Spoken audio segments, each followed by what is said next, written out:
let's now get on to the next section. Here we're going to start now with the conceptual framework. I'm going to give you a brief overview of what the conceptual framework is all about. Now, let's take a step back. Before we even look at conceptual framework, we have all these kind of world events, right? Where, excuse my drawing, but that's an attempt to draw a globe. Okay, in the world, we have transactions, circumstances, all that affect our company, our business, right? Now that all will go into an accounting system. So that's all the data that comes in, and you'll have pastel, okay? So this will be your accounting business system, such as pastel. You capture all of it, your debits and credits, all your trial balances, and out will come two sets of information. There will be information for decision making, which is for internal decision making, and there will be information that goes to external users for external decision making. Now, what are we going to be focusing on? This is financial reporting. We will therefore focus on external decision making, right? So that is where I put out a set of financial statements as a business. I give it to my bank, to my investors, because they do not have access on a day-to-day basis to my internal cash flows and management profits, etc. The management accounting, I'm not going to worry about. That is going to be part of a second year and third year module called MAC. So we are going to focus on external reporting, which is financial reporting. We just covered what does general purpose financial reporting require for us? IFRS. IFRS then puts down a basis or a theoretical, a theory underlying all these accounting rules, and that is going to be called the framework. Okay? The framework is not an accounting standard. All it does is it provides the basis on which the other standards or the standards are going to be built, and it has to give guidance on the bigger principles that have to pervade all aspects of financial reporting. So it first goes and says, what is the objective of financial reporting? Now, the objective of any financial reporting is to communicate information, right? It's communicate information to the users. Okay, we're going to go down and define this a little bit more, but that is step number one. Okay, but now information, please, ladies and gentlemen, must be useful, right? So the information must be useful, and the framework then defines what makes it useful. So the framework will list two types of characteristics that make information useful to the end users, your investors and lenders. Okay. From there, it also starts to dictate what must be in those financial statements or financial reports. So the question of what must they contain gets addressed by something which the framework calls elements. And elements will consist of assets, liabilities, it'll consist of equity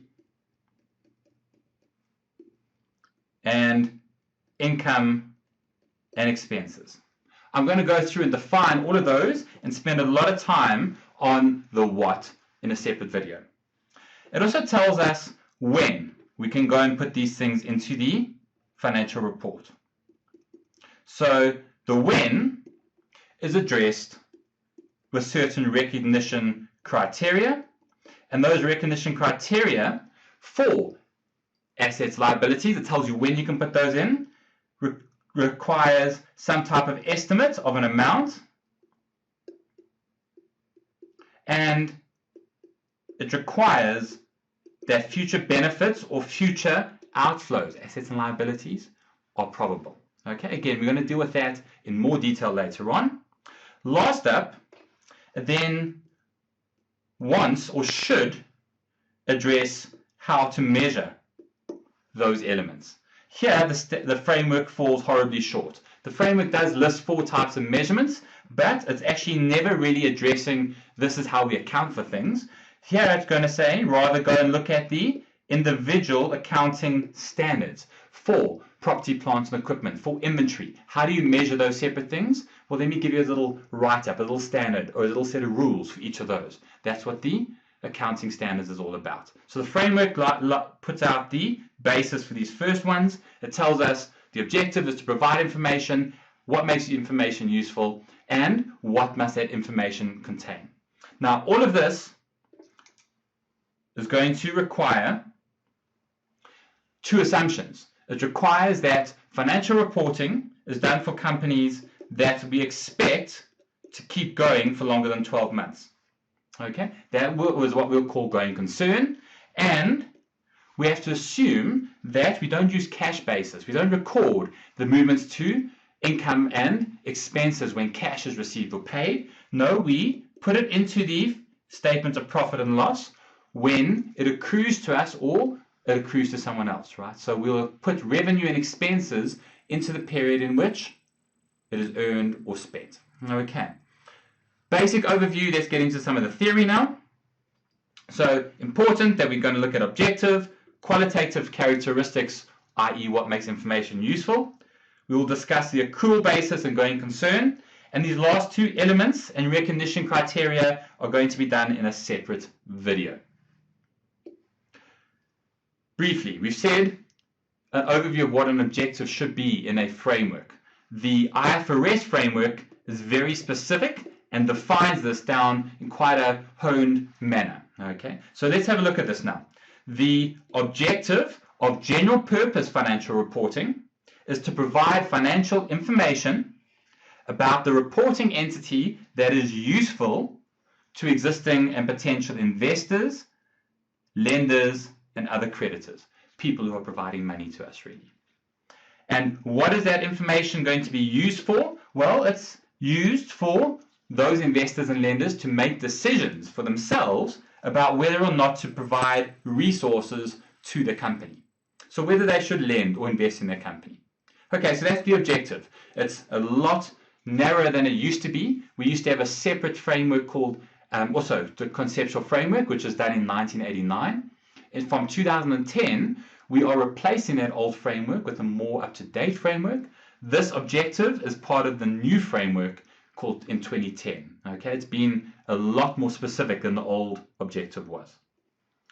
The qualitative characteristics that will make information useful to the users. Here we split between fundamental characteristics and enhancing characteristics. Fundamental means it has to be there, so you cannot not have these. And here the standard lists, or the framework lists, relevance and faithful representation. We will discuss what those are in a second. The enhancing ones, here we're talking about comparability. You've heard me say that quite a bit. Verifiability, which I'll discuss in a minute. Timeliness, which is very important. So there's no point getting financial information 4 years after the event or transactions happened. And understandability, that's a bit of a shot in the dark, I think, but we'll discuss that in a minute too. So let's look. Relevance. Information must be appropriate for users to base their decisions on. What's very important within relevance is something we call materiality. Now, materiality means that if something is left out, if we leave a bit of information out of the financial report, will it affect the user's decisions? If it's yes, then it's material. If not, then no. Faithful representation means that the information should represent really what happened. Okay, the economic substance, the reality of the benefits or losses for the company. The enhancing characteristics, comparability we've discussed, but our financial reports must make information comparable over time for our same company and amongst different entities, so 2 different companies in the same year. Verifiability, if different external people looked at that same information but tracked it all the way back to the source documents or really understood the underlying transaction, we must be able to be verifiable. If they look at it just from a financial report, if they did more digging, would they come to the same conclusion and report it in the same way that we did? Okay, we must be able to look at sales and track it down to the underlying sales invoices. Did those sales invoices really have actual deliveries from us to a client? Okay, what's very important under verifiability is the concept of neutrality, please. Then enhancing characteristics, timeliness. The older information gets, the less useful it is. Okay, we are making decisions, well, providing information for external parties like investors and lenders to make decisions. If the information is really old and out of date, not going to be useful. Understandability. This is a bit of a difficult one because financial statements, especially for larger listed companies, are not understandable for the layman, for the person who has not been trained in accounting. Okay, but they must look at the definition. When they say financial statements should be drawn up in such a way that the average user can get value from the information. Here I mean the average user with some accounting training. Okay, usually I look at someone with, say, a third-year accounting knowledge at a university. Just because information may not be used understandable doesn't mean you get to leave it out, though. Okay, now all of that's great. What we have to understand is we are doing financial statements for general purpose financial reports with two very important underlying basis or assumptions: the accrual basis and the going concern assumption. Quickly discuss those and we can move on to the next topic. So accrual basis means that we don't just record revenue when we receive money, right? We record it when the transaction actually occurs, not when the cash flow happens. So I could sell something on credit today, right? I could sell you this pen and deliver it today. All the risks and rewards are transferred. I no longer own the pen, you do. But you didn't pay me cash. You said you'll pay me cash in 12 months. When do I record the revenue? When the pen leaves and I transfer risks and rewards, or when I receive the cash 1 year later? Well, accounting and the IFRS says when the risks and rewards are transferred. That is when I earn the revenue. I'll record a debtor at the same time, a receivable, and when I get the cash in, I'll settle the receivable. Okay, just take note, when you're working in exams here, always look at your reporting date, your year end in a question. It's going to be a constant issue all the way through your accounting studies. Where does the revenue and expenses, which year do they get recorded? Same for assets and liabilities. Going concern is going to affect accounting all the way through and later on also auditing, right? Now, the framework says that general purpose financial reports are based on the assumption that the company or entity will continue operating in the foreseeable future. It'll continue buying and selling stock, manufacturing goods, paying staff, getting money in, making profits. And what do they mean by foreseeable future? For your purposes, assume 12 months. So we will continue trading. Our doors will be open. People will have jobs for at least the next 12 months. Okay, so if it doesn't, if we can't continue trading for the next 12 months, we're not going to use IFRS at all. Okay, if we can't do going concern, then what will we do? We will do liquidation basis. And we have no accounting standards for that. Then we're going to go and just do a set of records for the tax man. What would the accounting records be if we sold all the assets and settled all the debt today? Okay, but that's not IFRS. That's liquidation basis for tax purposes.